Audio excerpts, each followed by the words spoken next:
Alrighty, so we're going to make a very basic screen time freeze. So this is how it looks. This is what we're going to be making. Charlie comes in, trips up the criminal freezes, Charlie comes running in while they're frozen.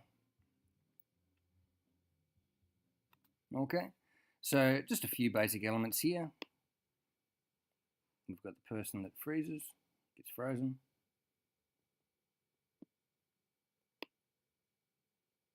Like that. And then while they're frozen, something else moves into the shot. Okay, so that's what we're going to do in After Effects. So I've got my footage here already imported. If you don't have any, you're not sure how, just double click anywhere inside this window. See, there's my footage I'm using, and you go find what you want to bring in.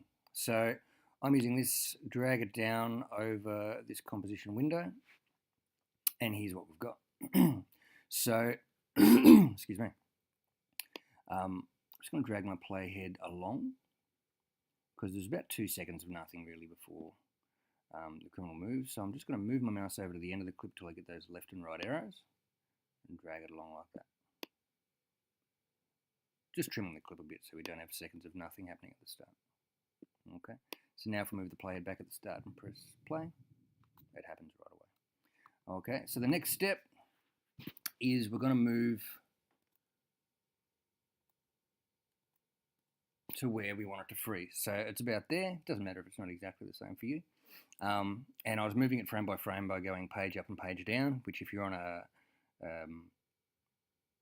laptop and you don't have the regular page up and page down buttons, you can use function and the up and down arrow keys. They will move you along and back frame by frame. So now that I've got it at the point I want it to freeze, I'm going to make sure I've clicked on the layer, and I'm going to go Command Shift and D, or Control Shift D if you're on a PC, to split it, just like that. Okay, so now we've got two. Alright, so this bottom layer, I'm going to drag along. So I'm just going to extend it again so I can see it.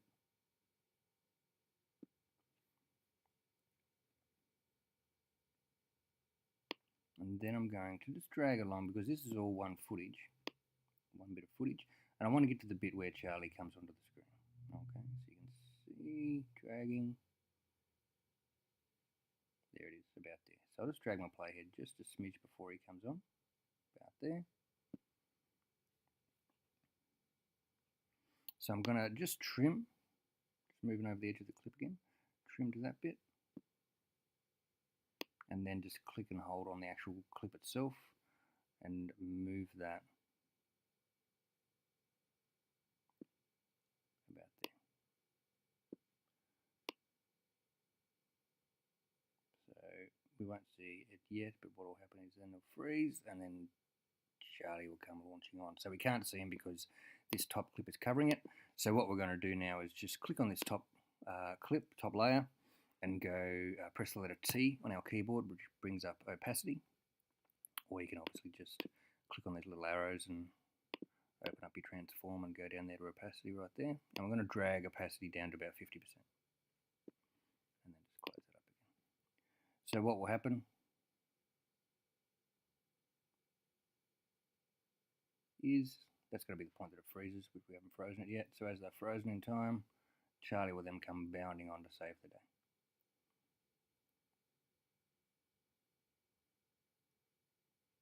Okay, that's what we want. So the next bit we're going to do is with our top layer selected is we're going to add the freeze. So what we're going to do is right click on this top layer, and in the menu that comes up we'll go to time and enable time remapping.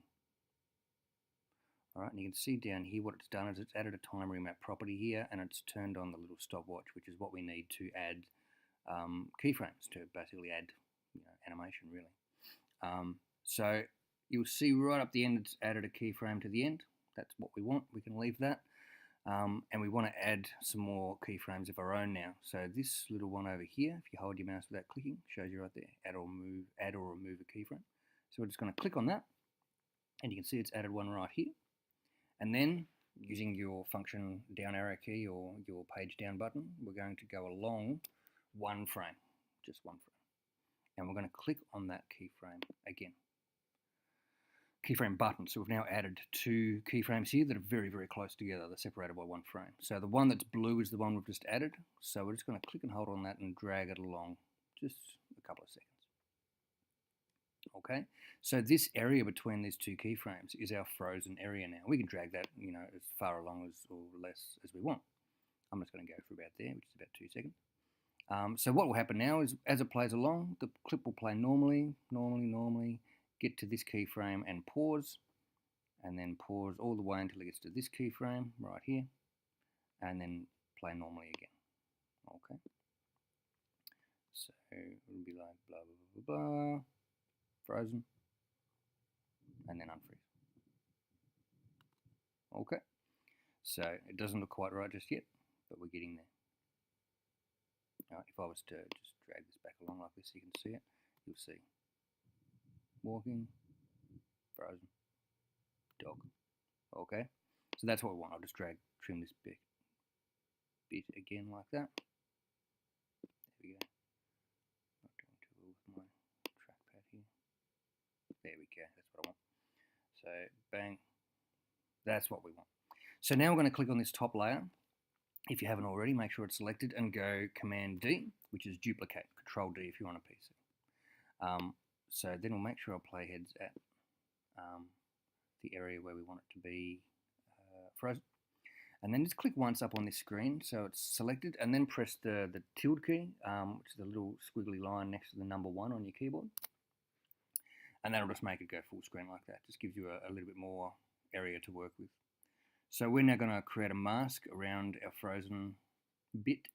So we'll go up here with our pen tool, click our pen tool, and I'm just going to do a very rough one. I'm not going to worry about being too pretty with this, but obviously when you're doing a proper one, the more precise you are, the better and more realistic it looks.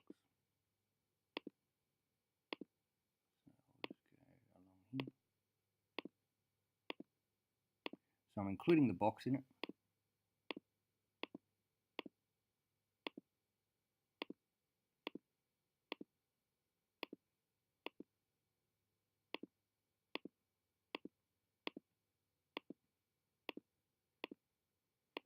So all the way around, with a mask you have to eventually rejoin back up to the original starting point. You have to click on the very first point you created, and you can see as I move my mouse over it, I get a little circle next to my mouse, which tells me I'm about to close off the shape. So I do that, click it, and there it all is. Beautiful. So I'll press the tilde key again to make it go full screen. And what we've got, it won't look terribly different, to be honest. But we're getting there. So we might rename our layers at this point.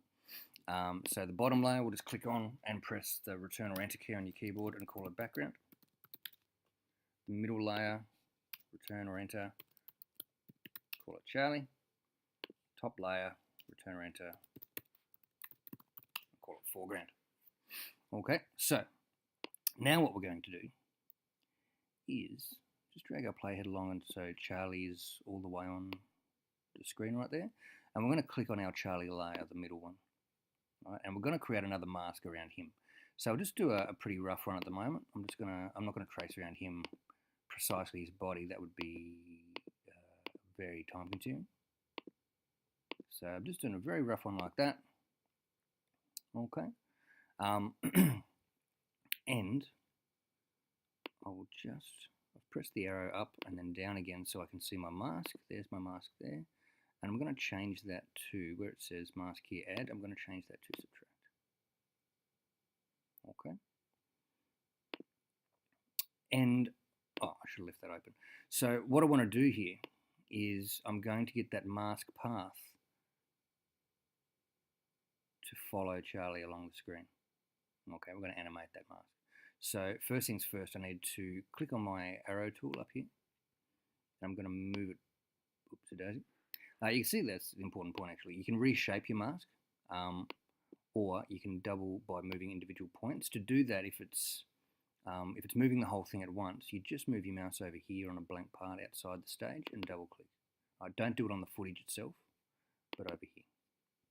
Okay, and then you'll see those points go roundish, and you can reshape. You can add more points, move them around, stuff like that.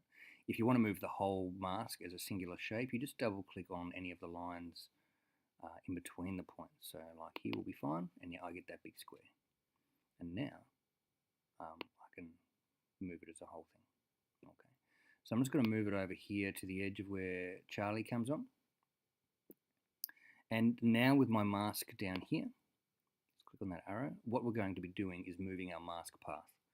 All right, so I'm just going to click on the stopwatch to the left of where it says mask path. Goes blue, adds a keyframe, because we're basically going to be animating the movement of it. So now I'm just going to go down arrow until Charlie comes on. There he is. So down arrow there, you can see the mask needs to be moved. It's not covering him.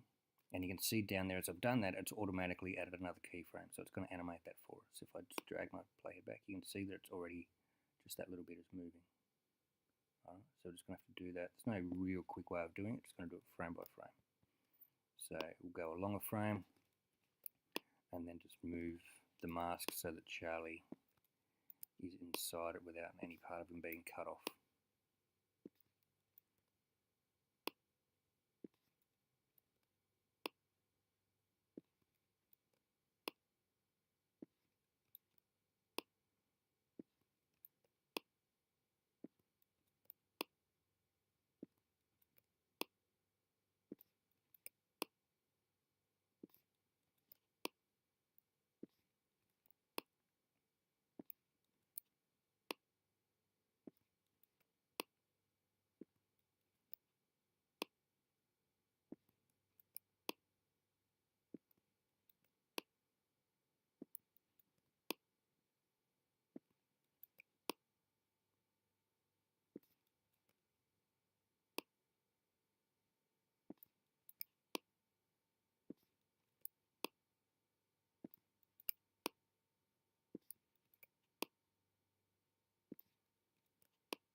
There we go, that's enough for you to get the idea anyway. So if we move out, you can see and it's added all the keyframes here. If we drag our playhead back, we just need to drag this one along like that. So this middle one, Charlie, we just need to extend back out so it fills the whole thing. And now we just need to change the opacity back to 50% of, sorry, the wrong layer, of the Charlie layer. So the Charlie layer needs to be 50%. There you go. So you can see as I've done that, the guy on the right disappears and the criminal becomes fully visible, which is what we want. So now when we play it through, just pressing space, they'll run along, they'll freeze, and as they freeze, Charlie comes running on. You can see there was I've stopped doing the mask, he gradually disappears. So you do that all the way to there to fix that. But that's essentially, that's the whole process. Okay, so just to play that again at proper speed without rendering. There we go, criminal comes along, freeze, and away you go. That's the whole thing, that's it.